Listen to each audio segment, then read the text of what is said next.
Lady Elizabeth Bathory was known for taking baths in blood as a beauty treatment, and that's not what I'm talking about. You're getting your face massaged for an hour. That's why you look good. It's not the surfactants from the cleansers. It's not the harsh exfoliation. It's not the hyaluronic acid. It's not the oxygen being blown onto your skin. I mean, that could do a little something in the short term. It's because you're having your face massaged. You're getting blood flow to your tissues. There's a saying in Chinese medicine that goes something like, "A moving hinge never rests."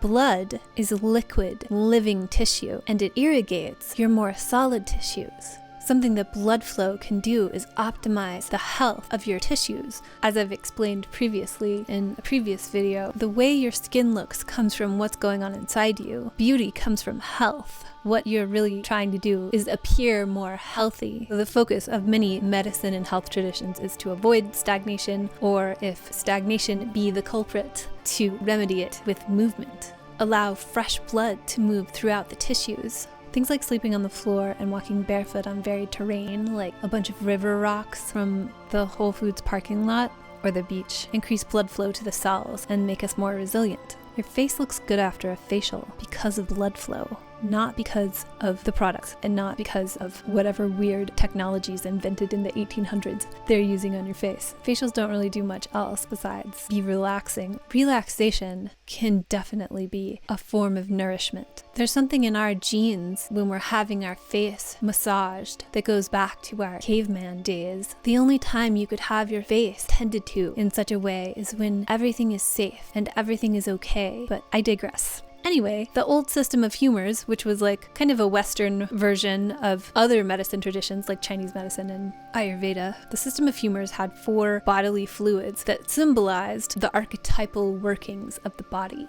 So there are things associated with each of these 4 bodily fluids that connect with other qualities in the body and in the personality. Oh, the system of humors is quackery and it was replaced by germ theory, as my detractors might pounce on.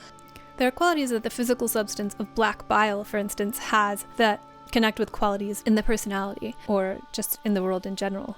Anyway, these 4 bodily fluids were connected to personality types, which is whimsical, and the one for blood, from an anonymous work called On the Constitution of the Universe and of Man, published in the 19th century, blood as a constitution, as an overall set of qualities, one of 4 sets of qualities. The people who have red blood are friendly. They joke and laugh about their bodies. They are rose-tinted, slightly red, and have pretty skin. The one thing that blood does is carry a supply of oxygen to the tissues, and then it removes waste, like carbon dioxide, from the tissues. So when you're getting that facial and they're blowing oxygen onto your face, that's way sillier than something that your body already does. And you can stimulate that through any type of facial massage or facial gua sha.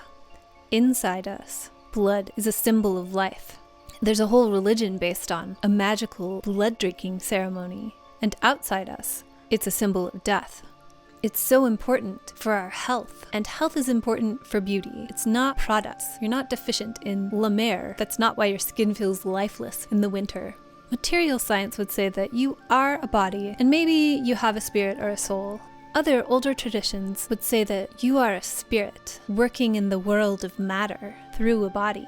And blood, together with the breath, in my opinion, functions as a bridge that connects our spirit with our bodies. And when you stimulate blood flow in your face, for instance, you can see that quite readily. An inner light that's emanating through your body, and your body as physical matter that reflects that light. When you look at a dead body, you can see that it's no longer reflecting the light. And one of those things that's not happening in the dead body is the blood flow.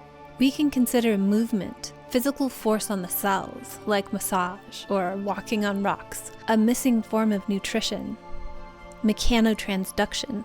And when you feel like you don't look beautiful, you're missing some form of nutrition. It could be sleep, it could be water, it could be precious blood flowing through your face.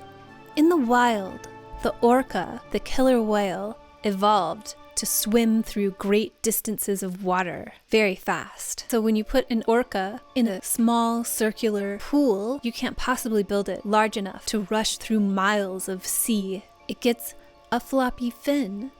In those horrible documentaries about killer whales in captivity, their fin flops over and it looks very sad because their bodies were designed to swim through miles of ocean quickly, and that's how their fin evolved, to be straight up. It's sculpted by the moving sea. The shape of trees were sculpted by the wind, and your body is sculpted in part by movement. So when you're missing movement, whether that be a facial massage or you're completely sedentary, you get various versions of this floppy fin syndrome because you are a spirit working in the world of matter.